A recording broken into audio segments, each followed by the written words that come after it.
These are the seedlings of the kiri tree. And these are the old trees.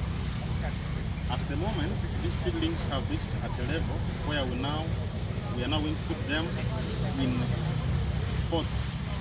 So that each seedling will be in its own pot, just like these others, where they will get enough space and enough water and enough sunlight. Yeah. So the current activity now is to see how to put them in their pots each, so that they grow very faster. They grow very faster as we plan to plant them in the garden very soon. Yeah, so thank you so much. This is the brief about the project. Yeah. Then we put it into Camera wants 100.